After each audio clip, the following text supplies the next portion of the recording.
bon? Ok. Bah, d'abord, je voudrais quand même m'excuser de ne pas être là. J'aurais bien voulu être parmi nous parce que ça aurait été bien plus chouette. Mais les choses comme ils sont, heureusement que la technique moderne nous aide à quand même se réunir à distance.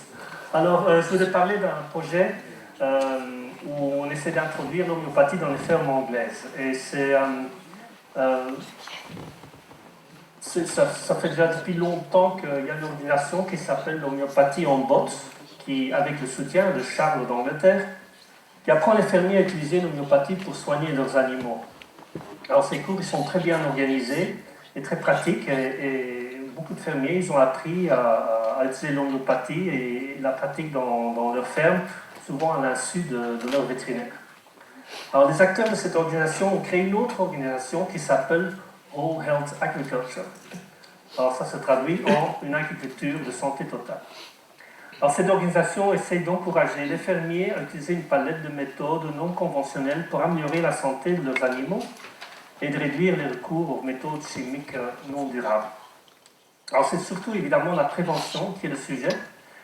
Et dans ce contexte-là, il va falloir trouver des moyens pour introduire l'homéopathie dans les fermes.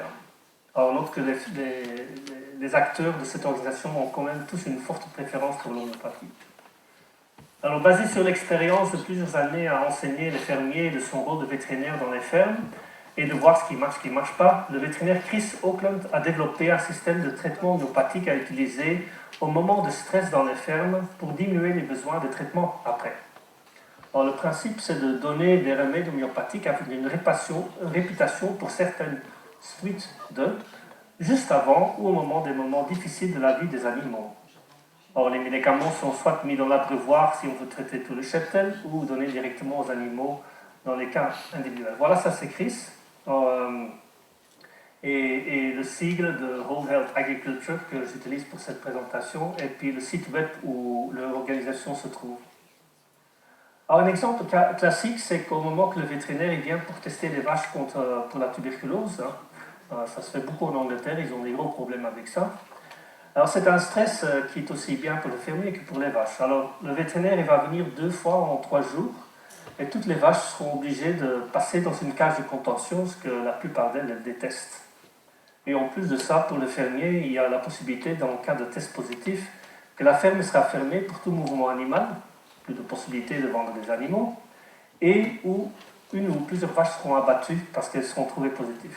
Alors le matin du jour du test, le fermier mettra du Aconite 200C dans tous les abreuvoirs. Alors il en résulte en général une journée beaucoup moins stressée, alors même les vétos, qui ne sont pas en courant, souvent font la remarque que la journée du test s'est bien passée. Autre exemple, c'est en cas de forte chaleur en été, ils mettent de Belladonna 200, c'est le jour du 200C, mais c'est des trucs machinales, qu'on met ça dans l'abreuvoir.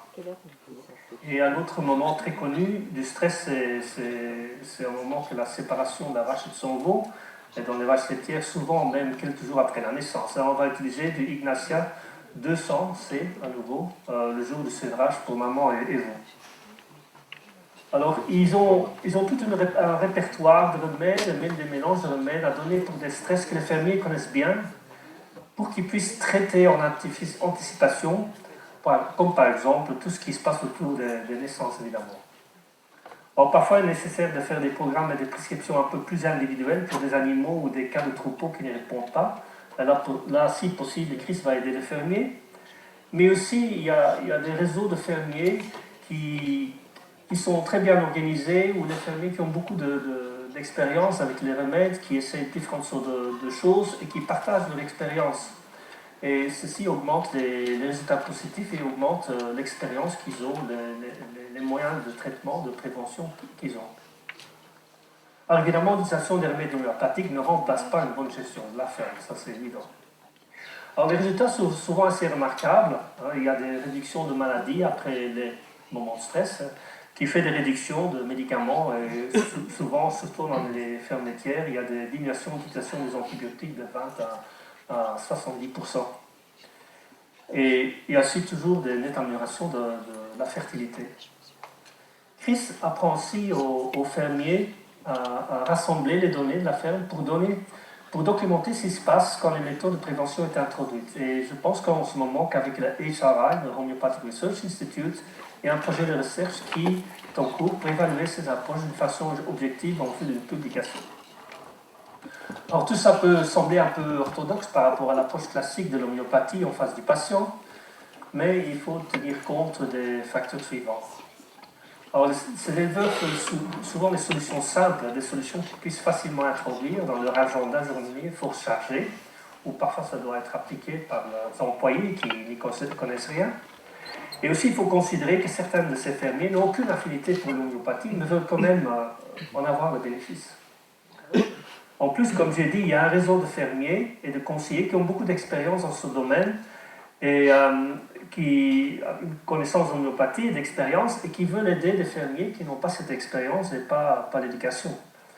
Mais comme ce ne sont pas des vétérinaires, ils ne peuvent pas intervenir en cas de maladie et ne peuvent que seulement aider les fermiers avec des plans de prévention. Pour ça, il faut avoir des systèmes d'utiliser l'homéopathie en prévention. Et évidemment, il y a une demande qui grandit de plus en plus pour ces approches. Il faut avoir quelque chose de relativement simple pour proposer. Alors, il faut considérer que les fermes sont un peu comme des êtres vivants, un ensemble, et qui suivent des rythmes assez prévisibles. Ceci permet d'avoir des approches plus simples qui vont aider une majorité de suffisamment des animaux, un peu comme les remèdes d'épidémie, avec des épidémies qui se ressemblent tellement qu'il y a peu besoin de changer de remède. Alors, l'association Whole Health Agriculture, ils ont entre 2020 et 2021 organisé un sondage de 220 fermes qui utilisent une forme ou une autre technique non conventionnelle dans leur stratégie de prévention. Alors, la taille des fermes était entre 10 animaux jusqu'à 900 animaux avec une moyenne de 150. Le sondage était de toutes fermes confondues, des moutons, du porc, bœuf, laitier et mixte. Et voilà les résultats. Enfin, quelques des résultats, c'est que la plupart, 88%, disent qu'ils utilisent l'homéopathie. L'homéopathie, c'est quand même une des techniques les plus préférées par les éleveurs. Alors, les préparations phytothérapeutiques et autres concoctions sont utilisées par 68% des répondants. 67% témoignent d'une réduction de maladies dans leur ferme. Et chez les fermiers producteurs de lait, il y a 90% qui ont vu des améliorations de santé chez leurs vaches. 71% ont constaté une baisse de leurs coûts vétérinaires, surtout une importante réduction d'usage d'antibiotiques, et 52% ont constaté une augmentation de leurs revenus. Alors voilà, c'est là où vous pouvez trouver le sondage, le rapport que vous pouvez trouver sur le website. Alors moi je pense que ce projet est assez intelligent et il servira à la cause de l'homéopathie. C'est à suivre, j'espère qu'il y aura une publication à un certain moment et merci de votre écoute et merci pour l'organisation de cette journée fantastique.